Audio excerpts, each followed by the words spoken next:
Okay.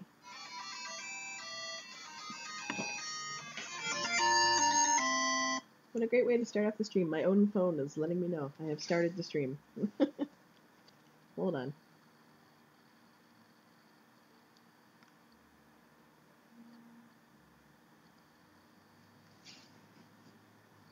Okay, so now we're going to do volume 12 of this. Go here. Now one of these characters I'm like, ooh, sounds cool. And the other of these characters I'm like, no. God, you have a headache. Is it dehydration? Only if you're thirsty for companionship. Are you hurt? Only your heart, and it aches for more pals. Is it withdrawal? Only from your addiction to new buddies. Really, there's only one cure for what ails you. Friendship. You wonder whose sweet medicine you'll be imbibing this time. So yeah. Hey, you look kind of cool and normal, and Jesus Christ, is that a gremlin? So obviously we're doing gremlin first. So here you are, in jail. You always knew you would end up here eventually, but you were expecting a human jail, not this. It all happened so fast. You were waltzing down another Alternian street in search of friends when you heard the telltale sound of machinery behind you, and before you could escape, some giant metal drone with a rocket ass scooped you up and flew away with you. You were honestly surprised that the drone didn't execute you on sight. They tried to do that before, after all. Perhaps your numerous shenanigans have grown so vast and ridiculous, someone wants to see you in person before you die, if only to have the chance to ask you what the fuck. In any case, you weren't complaining, not about being brought in alive at least. You have plenty of other things to complain about, though. This cell sucks. It's hard and cold and full of this gross-looking moss that could probably kill you, since everything else on this planet sure can. There's a couple of patchwork holes in the back wall of your cell, which aren't enough to wriggle your way through, but are enough to let in the light from outside. You've been in here since a few hours before dawn, and now it's midday, which means scorching rays of sunlight are streaming their way into your cell, and forcing you to dart around to the shadiest spots as the sun makes its way across the sky.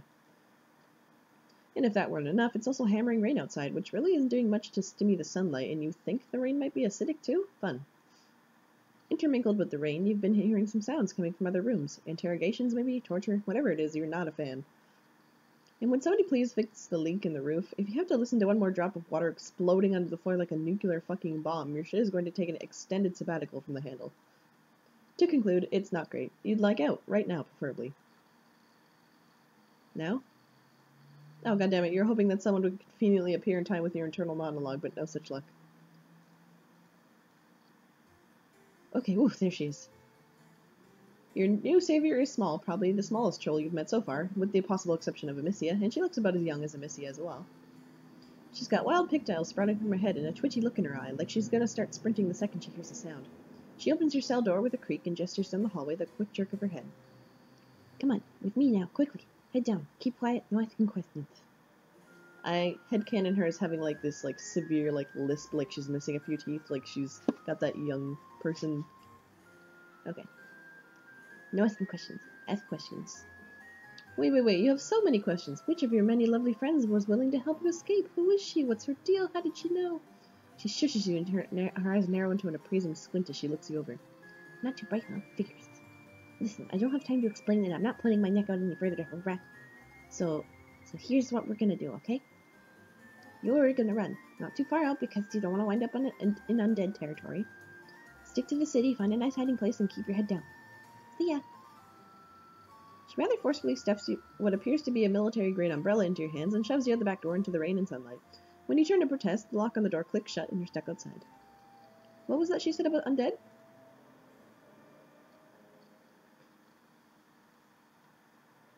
Game over. Okay. That was an interesting bad end.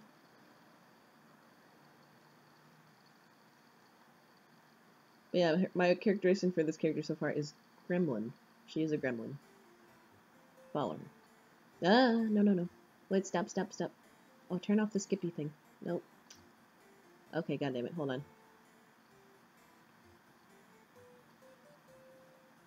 How do I go back? If I quit, will it just, like, main menu? Sorry about that. I thought I clicked the skip thing off.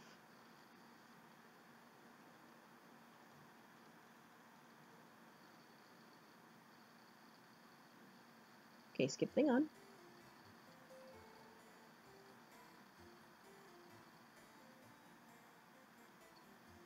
skip thing off? Okay.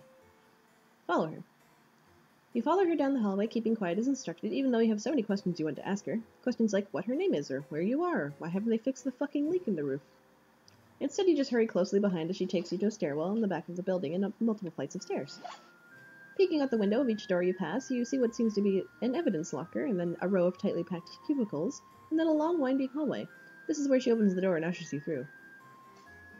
The hallway is full of electronically locked doors with troll signs on them, with the overwhelming majority of which are teal. The only other presence here seems to be automated cleaning robots. You are unsurprised to see that troll Roombas come with their knives pre-attached. She punches a series of numbers and letters into a keypad beside one of the doors, bearing her sign and a name, and then slips inside, and you follow. Whew, here we are. My hive away from hive. You can be a bit louder now, but no shouting. That'd just be weird as hell, buddy. Oh, and my name's Tirona, by the way. You politely refrain from shouting as you introduce yourself to her. Tirona pulls up a chair and sits down at her husktop, tapping some keys. So, what we're going to do in here is I'm just going to go ahead and access your files in our system. Shouldn't be too hard to find since you're a weird alien, and yep, here we go. That's what we're looking for. Time to make a few edits. She leans in, fingers flying quickly over the keys. She's absurdly fast on the keyboard, her eyes darting back and forth across the screen. And she's very excited, as her music seems to indicate it. Now, normally I wouldn't pull anything this risky, and I certainly wouldn't be helping out a criminal, but I have it on a good source that you're not that kind of person we should be letting rot in a cell, or worse. Right now you're in our system on a lot of weird and serious offenses. But we know the only thing you're really guilty of is trying to keep your head and shoulders attached, yeah? Just gonna click here, delete a few things, and there we go, you're clean. Wow, just like that, huh? You thank her profusely and even begin to consider groveling at her feet, but she cuts you off. Listen, I'm just doing the grunt work for you. It wasn't really my decision to spring you. Let's just say you and I have a mutual friend, wink wink nudge nudge. I run errands for him sometimes in exchange for information, and I just happen to be pulling an all day over here anyway, so I was in the right place at the right time. This mutual friend of yours sounds like a dead ringer from Alec. Wow, knowing a cerulean in high places is already paying some great dividends. It beats our data, at least. All you got from her was some really weird DMs on Twitter from her stream followers. Anyway, speaking of being in the right place, what is this place anyway? This place is... well, it's a lot of things. Jail and courthouse and office and a whole lot more. Basically, if you're a teal looking to learn how to do teal things, this is where you go for hands-on internship. Most of it is law-related, of course, but there's a couple of semi-related fields for the go-getters looking to do something a little different. Like me. Yep, I bet you're just dying to know what I get up to in these hollow halls, don't you? Surely a brilliant mind like Miss Kasund is doing some real important work here is what I bet you're thinking, and you are absolutely correct, my friend. Feast your gander bulbs on this. A few clicks of the wriggly bulbous mouse and her husktop loads up several images. You glance at the screen and the recognition center in your brain goes haywire with dopamine. Alien culture or not, you know memes when you see them. God, you missed memes. Check it out, check it out! They're a little corny, but I know Triss is gonna love them. She's a real sucker for this kind of thing.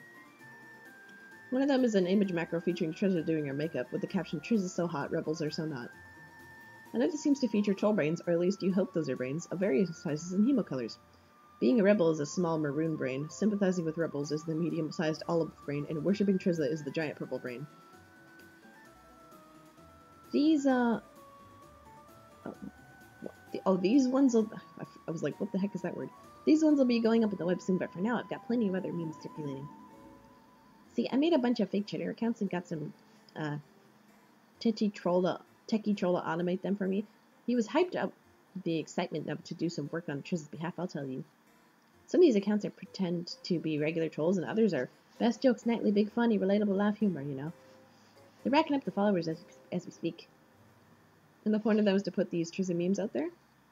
That's how you get them. You start with a couple of innocuous jokes and cute permies pics, and then bam, suddenly you're spreading the good word of the empire, and everyone accepts it because your Twitter account is so funny and hip.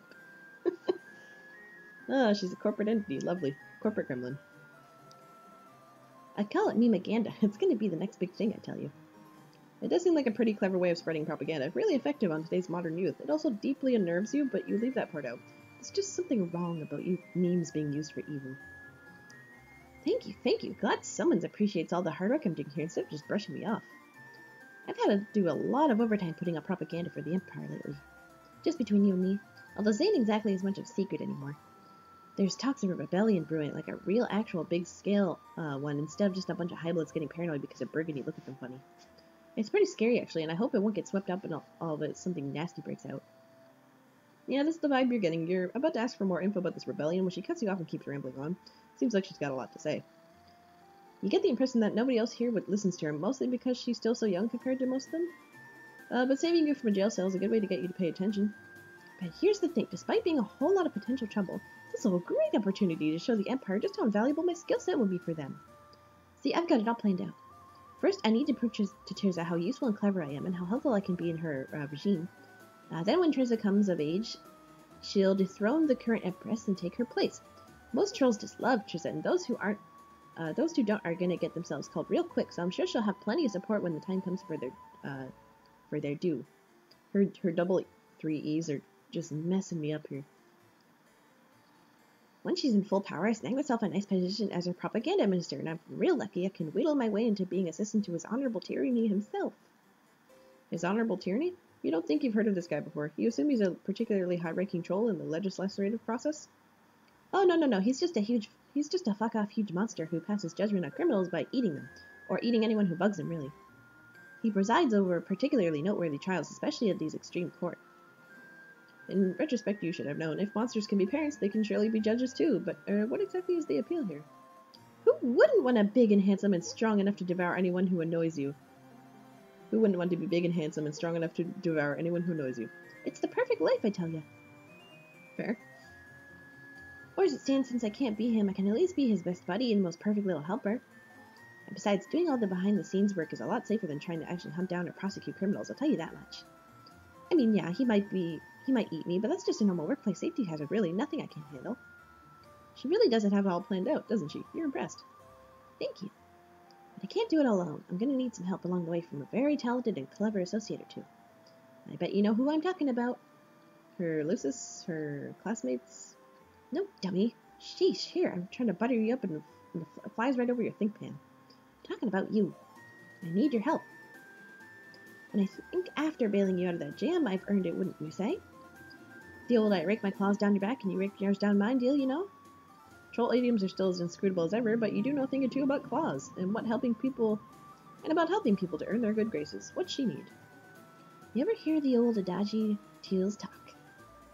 And while a lot of teals have been talking about this strange alien going around getting all buddy-buddy with the cats, so, the way I see it, someone like that might just know how to get me into their offices and dig up some dirt on them and their potential rebel connections. I keep saying they should start shelling out for Ganderscan tech, but nobody ever listens to me. No way, no how. A regular old password system ought to be enough, right? Ha, they wish. Yeah, they really, really wish those locks were as secure as they think they are. You can figure out these codes no problem, I'm sure. What do you say, pals? How about you help me help the Empire and root out that rebel scum? Oof, you're not particularly keen on betraying your friends, but you do owe Tirona a favor now, and you'd love to make another pal while you're at it. There's gotta be some way you can maneuver your way out of this mess. You tell her sure, you'll offer her some help. If you're going to hit up someone's office, it should be... Tagora Tizius or Tagiri. Definitely not Tizius. Don't betray the rebellion. Oh, I have to get the bad end, though. Tagiri... He's not... Tagiri's... No, the guy with the sword. Yeah, he's not... He's like the neutral route. Like, he also wants to hunt down the rebellion. Tizius kind of is the rebellion. No, Tagore is the true neutral. He would just, like, tax the hell out of her. Okay, so... betray everyone first. It's gotta be Tizius. She runs a tight, if sleep-deprived ship. You'll give it a good try. Fail to find anything useful, and Tirona will appreciate your attempt. Tizius, huh? Yeah, she's got that vibe to her, you know. She talks a lot about improving the justice system, and what kind of person does that, huh? A rebel sympathizer, that's who. The Alternian justice system has worked just fine for hundreds of sweeps. The only person who ought to be proposing changes is Tirza herself, but obviously there's nothing to change, or she'd have done it already. Anyway, this is Tizzy's door right over here, so why don't you start working your magic? An idea comes to you. You start tapping away at your phone, much to Tirona's chagrin. Hey buddy, we're trying to break into someone's office. No time to play Flappy Talon Screecher. You explain that you're looking up Tizius on your phone to consolidate information and improve your chance of guessing her password. Whoopsie, sorry, I meant just a little antsy. I guess, huh? Carry on. Turning to the keypad, you start inputting your guesses. You try the birthday listed on Tizius' Chitter profile. Nope, even the name of her maid spirit doesn't work. Then something clicks. Everyone expects a long, complex password, right? You just try 2 paltry digits instead. 69. Click. The light goes green and the door to her office slides open. Bingo! Feeling pretty chipper about your breaking and entering skills, you usher Tirona inside with an exaggerated bow. She cackles and skips right in, making her way over to a Huveswap sitting on Tisius's crowded desk. There's paper and old mugs lying about everywhere, and the rest of the room is about as disorganized as the desk, with towering stacks of books threatening to collapse if you so much as breathe wrong. The Empire already monitors online communications, of course, but we've got tools for the sneaky sneaks who try to hide things off the cloud. Tirona produces a small device, bright red with gold accents, and plugs it into what appears to be the USB slot of the Huveswap. It wriggles upsettingly. I'll go through her files, and you start looking through all those books and folders, okay? You offer a thumbs up and turn your attention to the absolutely massive pile of literature that is strewn throughout the office. You're not really giving it your full effort, hesitant to pry into Tisius's stuff, but you get the sense that she isn't hiding anything here anyway. Behind you, Tirona is clicking through folders in the Huveswap with aspiration in her voice steadily growing. Useless school-feeding assignments, copies of court transcripts, bunch of nudes. It's all just normal teal stuff. There's nothing incriminating in here at all. What is she hiding it? Tirona pulls away from the Huveswap and dives into the stack of books with the gusto of a small child in a ball pit, rifling through pages as quickly as she can. It isn't too long before she gives up that pursuit, too, emerging from the pile in a shower of loose pages. I can't find any evidence of wrongdoings anywhere. No hidden folders in our Huveswap, no secret stash between those pages of a book, nothing. She stumps back and forth, pacing around the room and scratching at her face absent-mindedly. Maybe there just isn't anything to find. Is that so bad? Yeah, if she's not bad, it's super bad. Ugh, look, see, I'm not big and I'm not strong, and even if I got a growth spurt when I'm older, it won't change that I don't like to fight. That's just not what I'm cut out to do. I'm a thinker and a listener and a talker. Knowledge is power, and it's the only kind of power I'm good with. It's the only kind that'll keep me in the game. Everyone gotta play nice and get off my case because they know I've always got the dirt. But all those shifty, crafty teal jerks keep trying to hide all their secrets from me. I'm gonna be hooped if I can't get one over on them.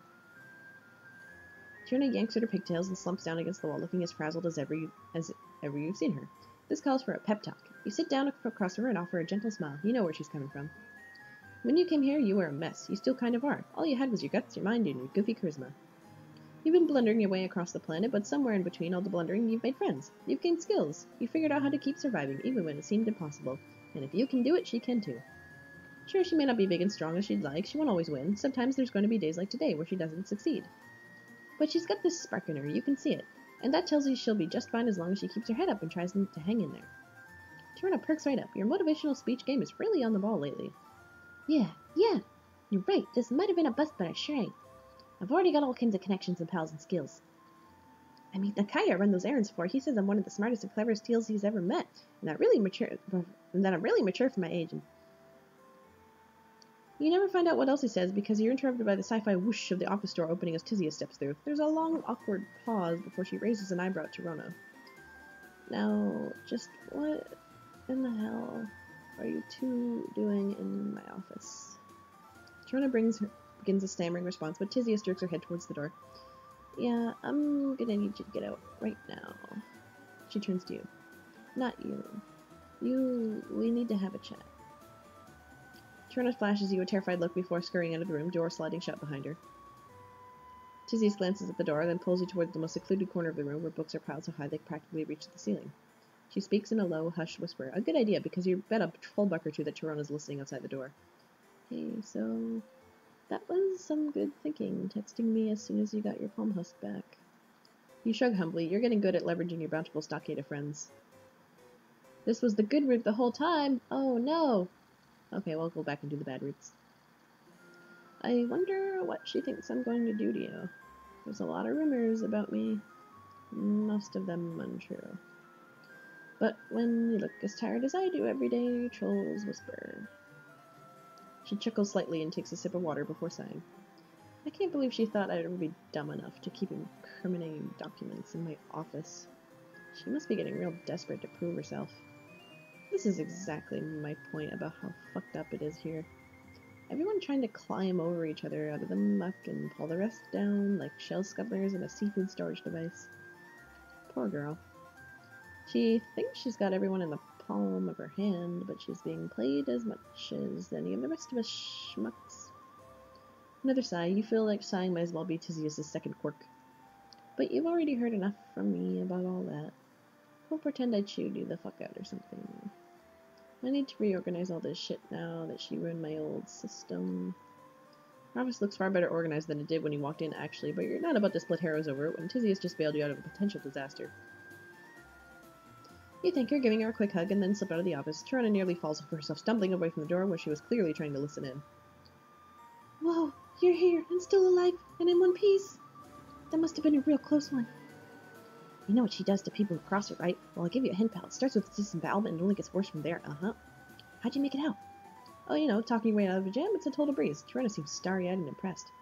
You sure do know how to handle yourself, especially for a weird alien. I think you and I ought to stick together. Technically, you don't owe me anything anymore, but us little people work best in numbers, yeah? You could use a friend like me. You smile, basking in the now familiar glow of camaraderie. Yeah, you could use a friend like her. And you think she could use a friend like you, too. Hey, you did good. We're friends. Nice. Alright, now to go to those fun little bad ends.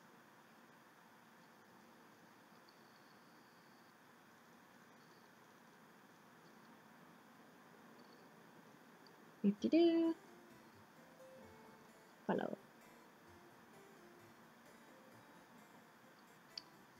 Okay. Did Tagiri.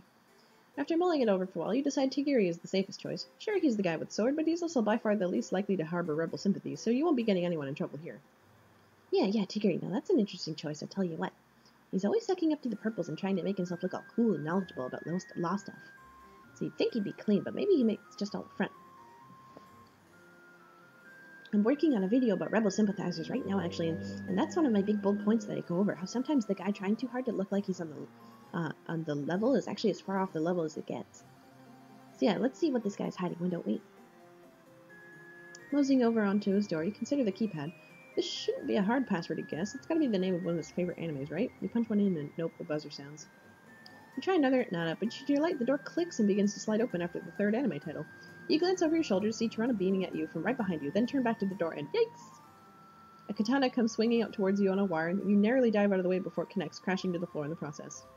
You groan and stagger back to your feet, and hear a familiar voice sounding from a speaker in Tagiri's room. Foolish evildoer, did you really think it would be that simple? You've fallen for my trap. Your 3 pitiful guesses were all it took to seal your doom. Not that it's going to do any good while you bleed out on the floor. Sayonara, trespasser. The message seems to cut off there, but then there's some muffled sounds like a microphone being moved. What do you think, Tadashi? It's going to look so cool when I show it off to my colleagues. You breathe a sigh of relief. That katana was aiming right at your head. You almost got skewered. Talk about a close one, right, Tirona?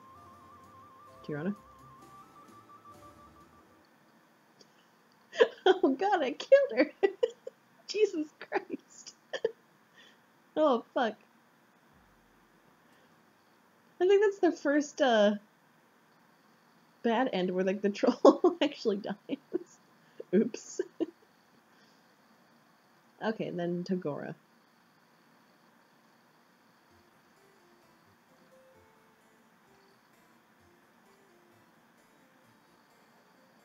Oh yeah, that's a good idea. He's real smart and a good talker, and he's always got the latest gossip, so you'd think he'd be my kind of guy. But he's also just such a sleaze, like a real creepy creepster. Not to mention he charges out the sniff tube for all his info. No thanks, I'll handle it myself. Oh, but imagine these scandals if he turned out to be a real all along. I really hope we find something on him here. After some leet hacking, that is, punching his wriggling day into the keypad, the door to his office clicks open, the two of you slip inside, and you glance around. You are immediately reminded of his hive, almost eerily reminded of it, in fact. Did he just order copies of all the same minimalist aesthetic furniture and have them sent to his office? That's, well, we don't know exactly what that is, but it's certainly impressive. You know, I'm not so sure if that vase is regulation. Take a picture of it just in case, will you? Sure thing. And if you happen to accidentally delete the picture later, well, actually, you have accidentally deleted a bunch of pictures before. Freaking out your troll phone has been an ordeal. You line up your camera to take the shot and, oh, fuck. As you're about to press the button, your phone received an incoming call from someone, and you ended up hitting the answer call button instead. Now you're going to be trapped in a social encounter that you weren't mentally prepared for. No, wait, it's just Tagore. That's no problem at all. He's gregarious and easy to talk to, and you're standing in his office. Fuck, again. Throwing on your most practiced everything is perfectly fine expression, you try to angle the camera so you can't tell where you are. My apologies for bothering you on such short notice. I recently learned through the grapevine that you may have been responsible for certain changes in Xigisi's attitude as of late. I thought it might be prudent to let you know that... Wait, was that my office? Did you break into my office? No, God, no, it's not his office. It's just, an office that coincidentally happens to look exactly like his. His face has been frozen mid-smile, and now it slowly seems to twist until the smile doesn't look nearly as friendly or genuine as it did a moment ago. He starts to laugh. Little raspy chuckles under his breath. I see, I see. More the fool was I to ever believe I could trust a fellow liar. Is this Galekh's work? No, no, it can't be. He doesn't do that kind of subterfuge. It was all just a game to you. Yes, that must be it. Of course it was. You're not here to make friends. What? No, that's exactly what you're here to do. The bills I so graciously forewent for your sake. Ah, well, no matter. You can expect a very hefty invoice to arrive via email as soon as I finish typing it up. No, please no. He doesn't have to end this way. You were just trying to secure another friendship. He knows how it goes, right? Saying or doing anything for a better social gain? Oh, but of course. I would be very happy to continue our business relationship in the future, once I've been reimbursed in full for my time and expenditures. Farewell. He ends the call and his face disappears. The friendly little boing sound that Greg makes cannot possibly underscore the finality and tragedy of the situation. Your heart truly is broken.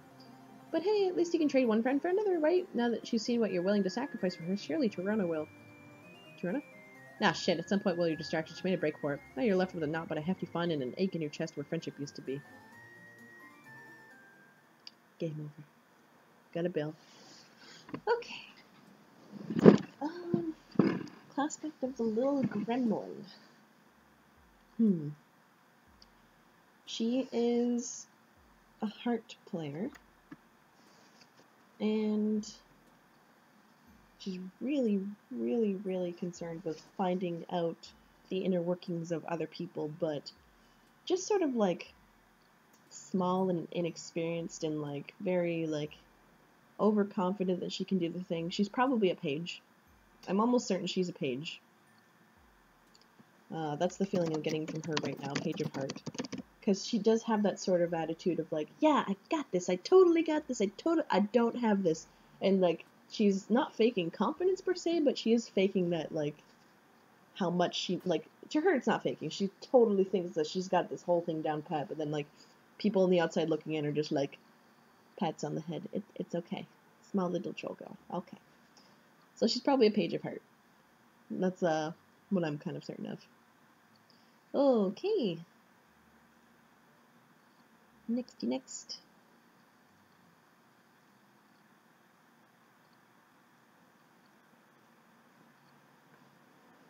Now for this fun guy, who was mentioned just now in I think the other group, Galekh. Oh. What's that? With Galekh, don't forget to click the little annotations. Annotations, you say. Okay. It's a chilly night, not in a bad way though. It's the kind of crisp air that invigorates you. You think you might just fuck around and make a friend. You're busy breathing in a big old lungful of stuff when you hear someone call out behind you. Excuse me, alien, I would like a word. It's phrased like a request, but it's delivered like a command. You don't recognize the voice, so you do some mental calculations as you turn. Whoever it is seems like they know you, seems like they know who you are, which could be good or really, really bad. You could make it to Zebra's Hive in a few blocks if you had to make a run for it. That's not exactly a place you'd like to take sanctuary, though, so you figure the risk of talking to this mystery troll is worth it. By the time you've rotated around to face them, you've got a big friendly grin on. It's a bit of work to keep it there when you see who it is. Tall, sharp suit, well filled out, curly hair, cute little Christmas tree-looking horns. An expression that screams, would pay someone else to bisect you if you call anything about him cute. It's a good thing you didn't choose to run, because last time you saw this guy, he was sprinting away from your sparkly self at top speeds. You'd have no chance. He strides towards you with considerably less fear, but about as much purpose. Playing it friendly, you hold out your hand for him to shake. He takes it immediately, like it's an instinct. Yes, I am Galekh Xigisi. You are an alien, nice to meet you, officially, etc., etc. It is imperative that we speak. It is a matter of some importance. I hope you will take my request seriously and follow me to my hive, where we could talk more openly. It is in your best interest to comply. I live right around the corner. This is not a threat, rather is a genuine expression of the critical nature of my request. Oh, shit. Go back a page. No, go back a page. How did I go back?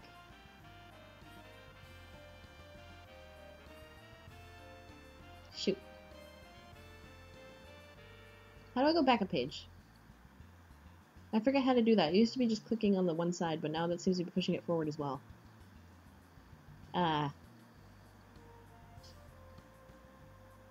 Fuck. Hold on, I have to go backwards and time swap. Hold on, I'm just quickly Googling that.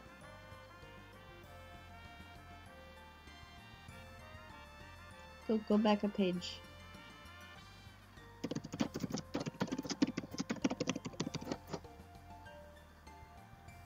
Oh, no. No way to go back a page. Okay. Alright. Hold on. Sorry. I tried to click on the, what's it called? The little annotations, but I just clicked forward.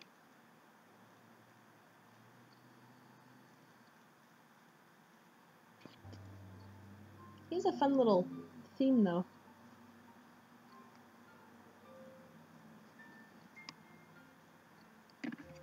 Okay, if I just click one of them, I see all of them. Okay. If it were a threat, you would know. Okay.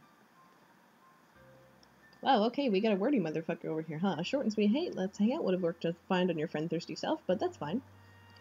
You don't have anything else to be doing, so why not follow this pushy highblood back to his house? Wonderful, this way. I love that this guy has the blood aspect because he literally seems to embody the whole, all work and no play makes Jack a dull boy. Yes, and sometimes the annotations have annotations. He stays true to his word and doesn't say anything else as he leads you toward his hive, but you watch the way he clenches his teeth and flicks his eyes back at you as he walks. He's about to explode holding it all in. You walk a little slower just to bask in the need emanating off of him.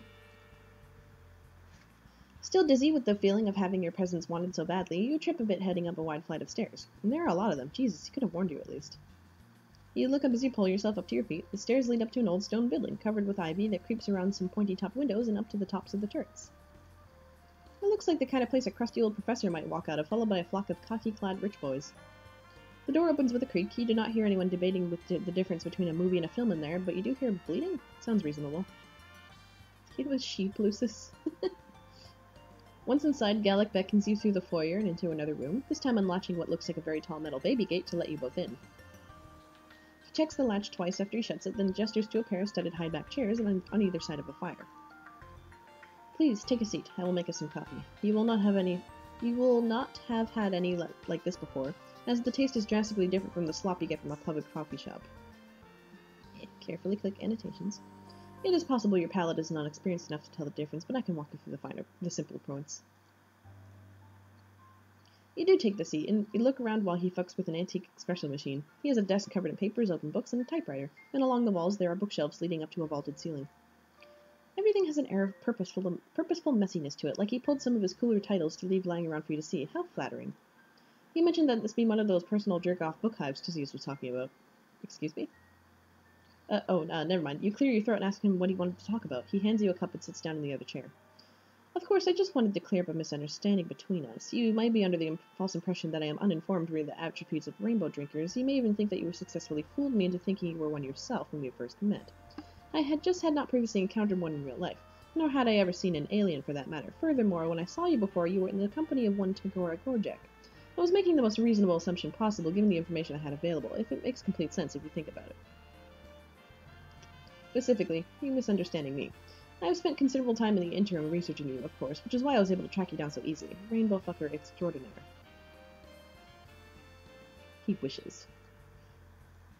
He looks at you expectantly. Oh, you guess it's your turn to say something. So this is that blue blood that Tagora doesn't like. Cool. I honestly thought that the blue blood that Tagora didn't like was Zebra. I thought that's who that was this whole time, but I guess not. Oh, LMAO, I don't give a shit, my dude. You laugh and then realize he's 100% serious. He really cares that much about what you think about him. It reminds you a bit of a few months ago, or, a few days ago. Still, you know what it's like. You try to tread the line between humoring him and easing him out of having to care that fucking much. You tell me you liked him even if he was a complete rube, a total rainbow-drinking lore idiot, if his incompetence knew no bounds. I get it. Oh heck, if the barely contained panic in his eyes is any indication, he isn't at all placated by that. You cut off the line of friend finagling and try to something you hope is a little more his speed. It must be cool to have a primary source sitting in his own jerk-off book hive, though, right? He exhales, gathering himself a little. I am not sure why you keep calling it that, but I do admit I am interested in the chance to learn more about you. Stop immediately. His fingers twitch. You hope he doesn't mean in, like, the creepy dissection kind of way. You are free to leave, right? You glance anxiously at the locked baby gate. What? Of course you can leave. Just because I'm a high blood doesn't mean I'm a fucking sadist. You should know by now that that predilection is not bound to any one caste. I have more important things to be doing. Usually. My interest in you is purely academic and friendly. I know you are amenable to that kind of thing. Furthermore, that gate is not for you. Do not worry about it. If all goes well this evening, we will not even have to make use of it. You do definitely worry about it, just not in a present, actionable way. Just in the sort of under-the-surface self-preservation way you've worried about. You know, everything that's tried to end your run here on Alternia so far. Plus, he offered you friendship. You'll reach your hair into that monkey trap any day. Hell yeah, then. You throw your arms out, toss your head, and tell him you're all ready to be studied and subsequently friended. Galekh doesn't pounce right on that, though. Mostly he looks uncomfortable, which doesn't stop him from talking. I do have considerable interest in understanding the pathos of the alien. He's definitely a Seer or a mage. What I really want to know is that what makes you so magnetic? All observable criteria points to you not being much to look at, but there seems to be something about you that draws people in. I apologize if you're offended. That isn't even in the top 10 list of insults you've heard since landing, so you brush it off just fine. Plus, you have it on good authority that your legs are nice. You flex those bad girls in order to give yourself a little self-esteem boost. I was wondering if you had ambassadorial status, but the more I learn about you, the more difficult it becomes to make any sense of your plans. Accounts of your activities contradict each other at almost every turn. You're either the most suave and well-connected— he's definitely a Seer— well-connected plenipotentiary I have ever heard of, or you're running around with no clue what you're doing, and somehow it works out for you anyway. He is a Seer of blood. He's a really, what's it called? Got them cankry vibes. I am strongly leaning towards the latter, especially after this meeting. For example, what the fuck are you doing with your legs right now? Is that supposed to be impressive to me? Maybe. Slowly uncross his legs. I mean, it's worked before. A low, frustrated clicking rumbles in his throat. He puts his coffee aside and crosses his legs. This is the sort of thing I'm talking about. I know all about your antics, leg-based and otherwise. I just cannot work out what the draw is. Why do people like this? Again, no offense is intended, and if you feel that way, that is on you. I'm just trying to understand. Yeah, he's definitely a Seer. He seems pretty fixated on this. You wonder if perhaps he has some hidden reason for wanting to know why other trolls might be into your freaky little self. Some sort of personal interest in another troll's friendship, decisions, and inclinations and interests. Just, you know, maybe. You wait for him to blush, but he doesn't. He does start talking very quickly, though. First of all, I do not know what you mean by that. I do not base my self-worth on anything so external. Hypothetically, if it did happen to be invested in what someone else thought of me, I would not tell you about it. Furthermore, just because I am not a freak doesn't mean I do not have— just because I am not a freak does not mean I do not have desirable traits. You would probably just tell him anyway. Oh. By him, I mean any hypothetical mutual acquaintance. You'd think he'd probably keep going forever now that he's starting letting it all, but there's a sound behind you that shuts him the fuck up. You both turn to see his Lucis, a big scruffy goat, gently headbutting the baby gate. It looks extremely friendable. Feed the beast. As much fun as that is to get monologued at, you opt for a change in pace and ask Galekh if this goat is a good boy. If you call breaking into my book hive and eating important chapters of my manuscript good, then yes.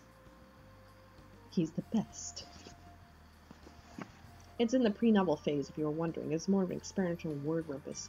To be fair, raising and providing for me also makes his presence in my life a net positive. He sighs when he says it, a mixture frustrated and fond. You pull an apple-adjacent fruit from your hoodie pouch. You never know when you might have to spend the day hiding in an alley, so pocket snacks that don't make you puke are extremely useful. You offer it to the Lucis, and he uses his teeth and tongue to pull it in through the hole in the gate. Nice. You don't have to have a crisis about whether or not you should let him in the room, because once he's swallowed his snack, he trots back down the hallway. You mosey over toward Galekh, plop down in the chair, and let him know you're ready to get this fact exchange party started. You wondered yourself what kind of information actually exists about aliens, you mean humans, on Alternia. The fact that you've mostly started thinking of yourself as the alien is mostly fine, you figure. It's what the trolls vibe with, which is what you're all about in the end, but it could be cool maybe to hear about the history of humankind from their perspective. You've been curious, and if anyone would know, it'd be this fucking nerd. So you ask. There's absolutely nothing. I have read all kinds of reports on other alien races, of course. I could pull those for you if you would like. As for your species, I can confidently say that there is no recorded history of your kind on Alternia. Oh, fuck. I missed the annotations. God damn it. Those are so tiny and so hard to click. Hold on.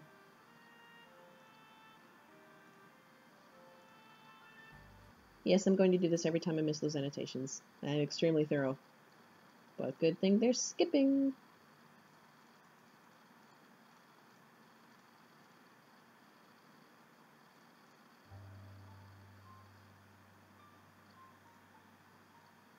I don't want to skip all the way to the next choice, because... feed the goat.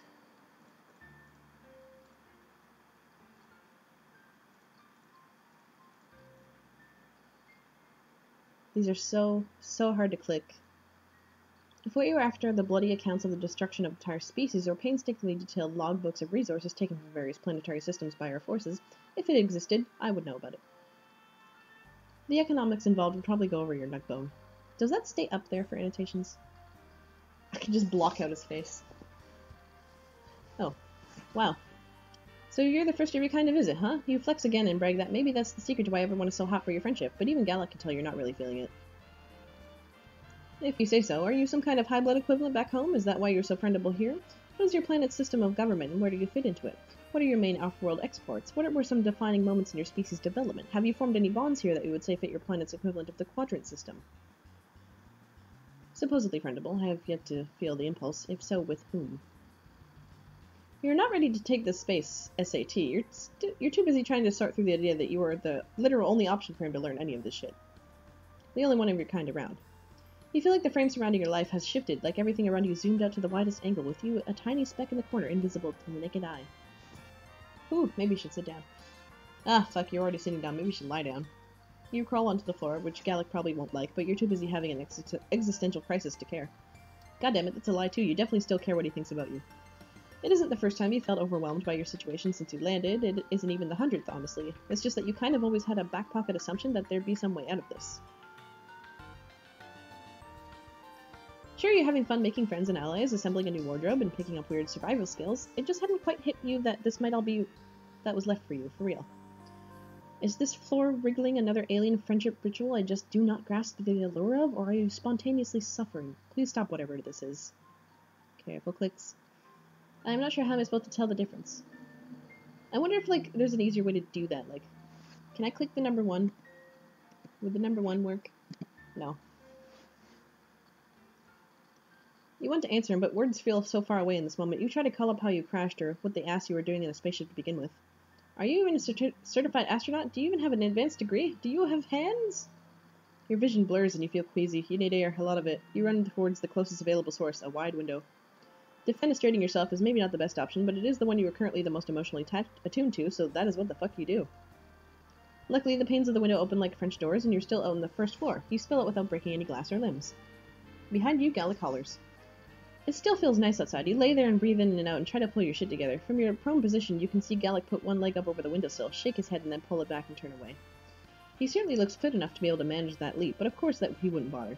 He should give up on your hot mess of an alien self. You're fine wasting away out here like yesterday's banana peels anyway. You're ready to take a depression nap right then and there when you hear the front door open. Galekh is stomping towards you, flushed and fuming. He looms above you, his large frame quaking with anger. Listen here, you little cheapnugget. I have opened my home to you. I have opened my mind to the possibility of understanding you, despite multiple instances of you not offering me the same courtesy.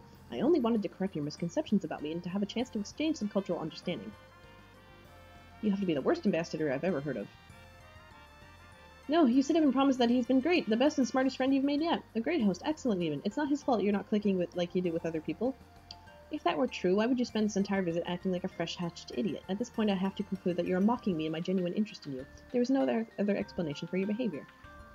Do not begin to insult me by claiming otherwise. You try to explain that you were just in your feelings, but he stopped humoring you. Thank you. He turns on his heel and stomps back inside. You want to hope that he'll come back. The drive to understand outweighing the drive to be done with your sorry ass, but you know he won't. You drag yourself to your feet and start the slow, lonely walk to somewhere, anywhere else. From the open window, his Lucius cocks his head to the side and softly bleats his goodbyes. Oh, look how upset he looks. And he has a goat. That's wonderful. Okay. To get to that bad end. I shouldn't even have to write it down how much of a seer of blood this guy is. I knew it right away he was definitely some kind of knowledge class, but then the way he started word vomiting everywhere, I was like, yep. Plus, like, seers are the ones that are, like, sort of really interested in figuring shit out and, like, understanding other people and getting external knowledge and stuff like that. Mages are a lot more content to just sort of have their own understanding of things. Hence player character, who is a mage of blood, versus this guy, who's a seer of blood.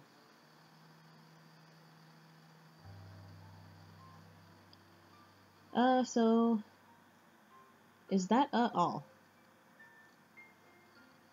Man, whatever the fuck is this guy talking about? You thought whatever he wanted was gonna be a way bigger deal. You want to get this straight, you say. He dragged you all the way here under a thick veil of secrecy just so he can tell you he knows what he's talking about? That he was actually right and not wrong, smart and not dumb, specifically about rainbow drinkers? Yes. Technically, not only specifically about that topic, but that is a pertinent piece of information in this conversational context. Is this confusing to you? I cannot have people thinking incorrect things about me. Cool, no, you were just checking. You tap your fingers on the leather arm of the chair. Is that all he wanted from you? Oh, yes, I suppose, as long as you are in agreement and you do not intend to spread any misinformation. You promise. That is great news. There's a long pause. He looks disappointed somehow. You're not sure if this is what he was expecting, but it sure as hell is what is transpiring. I will show you out. Oh man. Look at him in the window. It's funny. I like that. I like this guy. He's funny.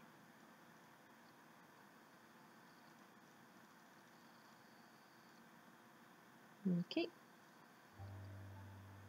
I don't give a shit. I don't give a shit.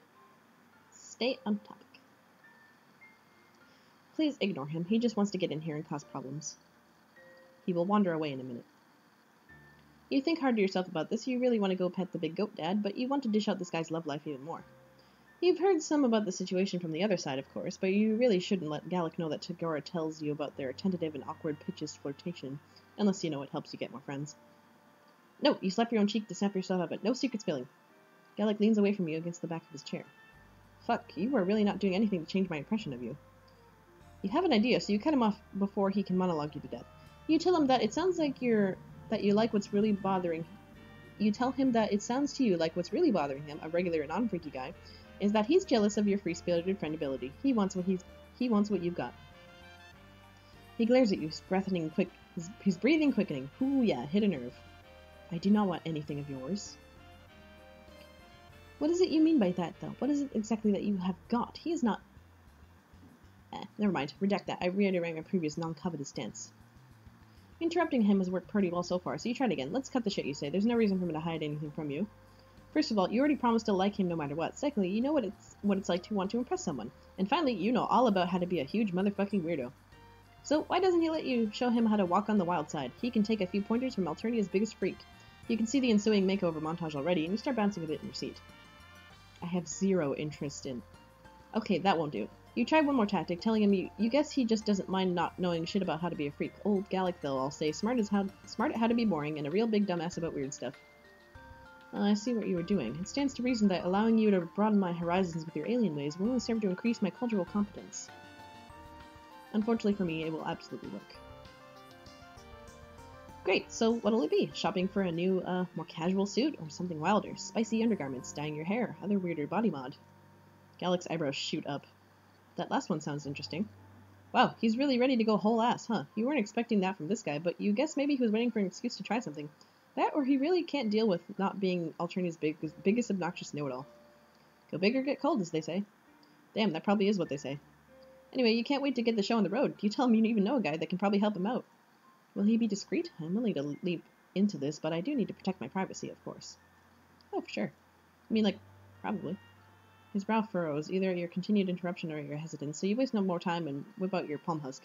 You pull up the secret gripe profile and you got Malik to make sure you can keep in touch and call him up. Oh shit, we're about to get Xigisi pierced.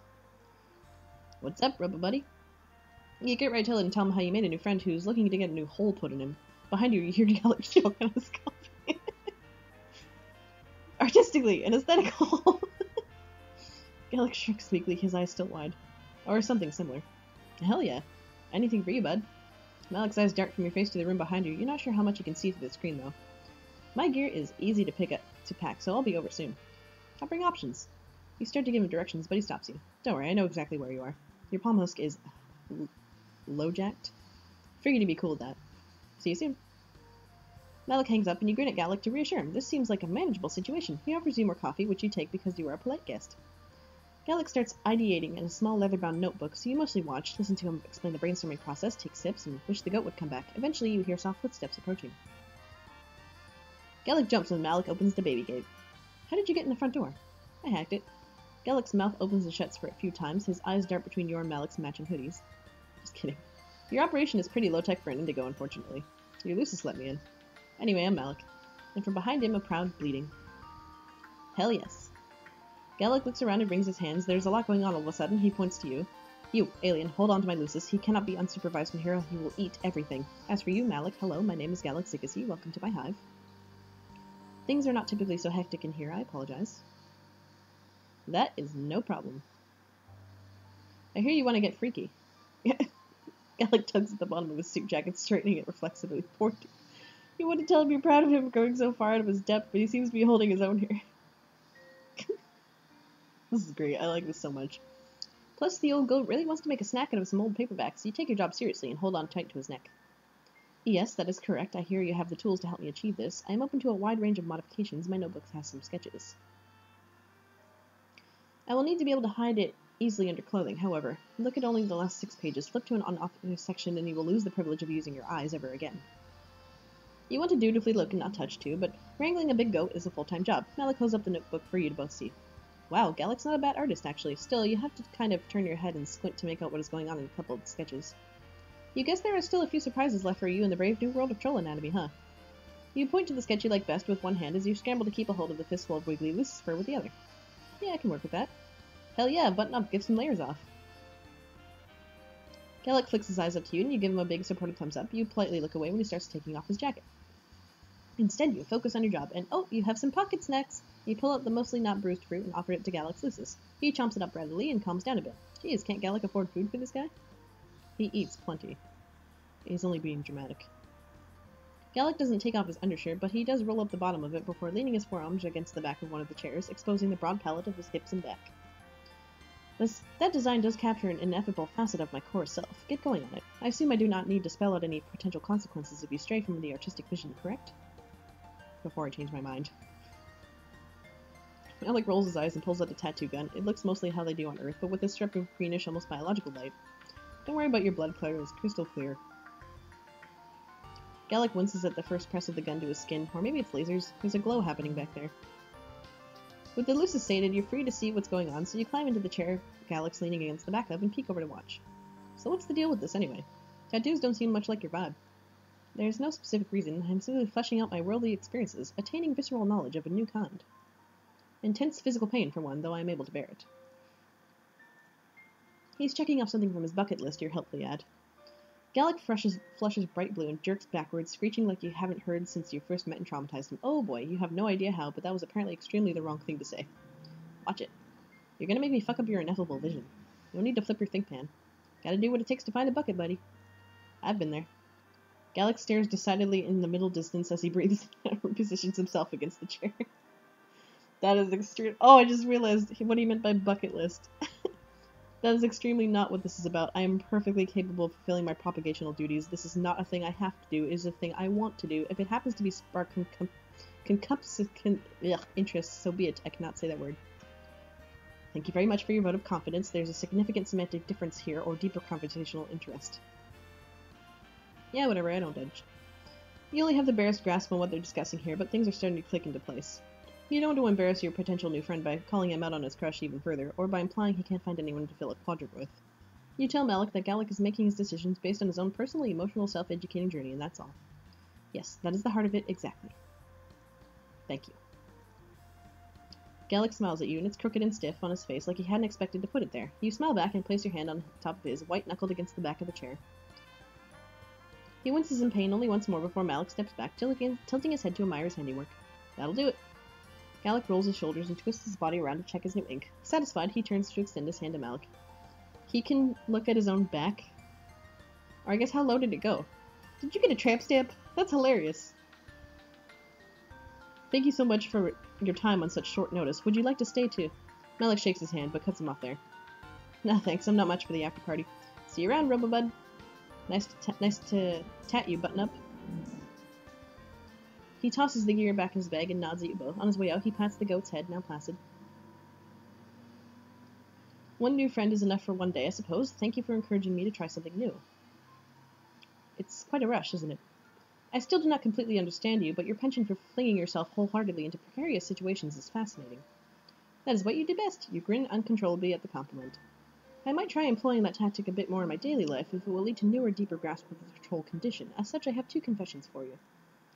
He takes a deep breath and gets the rest out all in one go. 1. I knew an elementary amount of information about rainbow drinkers before I met you, and 2. The reason for my fond hinge-jerk reaction at that time was because of my Gorjek-shaped blind spot. It is feelings-based. You graciously do not let down that those are 2 of the most obvious pieces of information you've ever encountered. Galekh clears his throat and thrusts his palm towards you. Now that we have taken care of that, take a photo. I can't reach. Observe me admitting these inadequacies with ease. He turns around and you lovingly set up the shot, and on his hip bone is the modest rendition of the sign, in indigo, of course. It's framed by 2 sprigs of pine crossed under it in a V. The look on his face as he turns back over his shoulder for the camera is the most self-satisfied thing you've ever seen. When you hand Galekh his palm husk back, he fucks with it for a minute, and then it starts buzzing with notification after notification. He looks up at you, a smile creeping into the corner of his mouth. He bites it back like he's not sure what to do with the undefinable happiness he's experiencing. He hates it.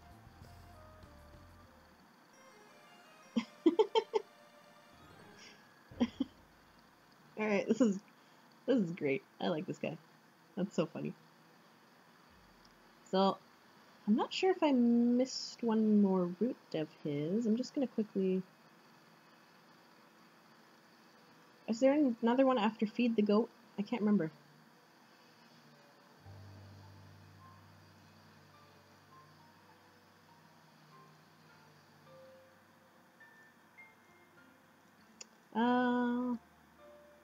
Skip? No, okay. Okay, that's about it. So, once again, Tirona Kasund is Liblo, the Inescapable. She is a hero of heart, and I'm almost certain she's a page apart. And then Galekh Xigisi is Sagiser, the hostess. He is absolutely a Seer blood. No question. Like, 0 question, 100% he is a Seer blood. So yeah, there are those. I got them all. I did the thing. Hope you guys had fun with this short little streamy thingy. As more come out, I will stream them all as well. I won't forget, I promise. So, with that, see y'all. I thought I would spend a bit more time talking about things, but both of those were pretty obvious for classpect wise. Bye-bye.